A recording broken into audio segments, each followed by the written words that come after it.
পেচেণ্টৰ নাম শম্ভু কাহাৰ। তেখেতে 12:58 ৰাতিপুৱা আহিছিলে। ভৰিত গুলি লাগি আহিছে তেখেতে, মানে লেফ্ট ছাইডৰ ভৰিত গুলি লাগিছে। গুলিটো সোমাই, এটাই গুলি লাগিছে। গুলিটো সোমাই যোৱা ৰাস্তাটো আছে, ওলাই যোৱা ৰাস্তাটোও আছে। ব্লিডিং আছিলে। ব্লিডিংটো আমি চিলাই মাৰি বা ইনজেকশ্যন দি ট্ৰিটমেণ্ট কৰি আমি ব্লিডিংটো বন্ধ ৰাখিছোঁ এতিয়া। আৰু তেখেত বৰ্তমান ষ্টেবল, কোনো চিৰিয়াছনেছ নাই তেখেতৰ। আৰু মইতো ইমাৰ্জেঞ্চি ডক্টৰে মই চাইছোঁ। এতিয়া আমাৰ চাৰ্জাৰী ডক্টৰক মই কল কৰিছোঁ, তেখেত আহিব, আহি চাব আৰু বাকী যিখিনি তেখেতৰ প্ৰব্লেম আছে সেইখিনি মেনেজ কৰিব। তেখেত বৰ্তমান ষ্টেবল, মানে কোনো ৰেফাৰ বা এনেকৈ দিব লাগিব বুলি মই ভাবা নাই।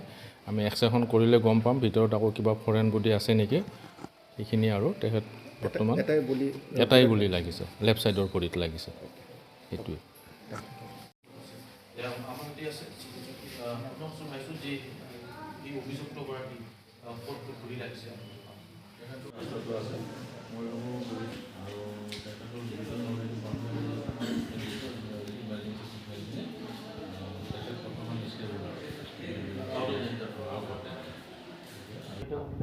এটাই গুলি লাগিছে, কোনফালে লাগিছে?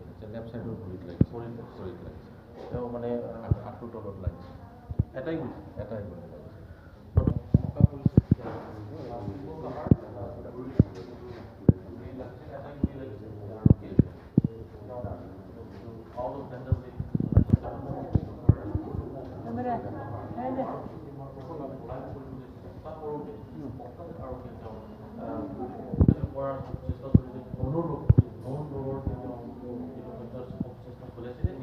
এই মূল বিষয়টো কৰাৰ পৰিলক্ষিত হৈছে আৰু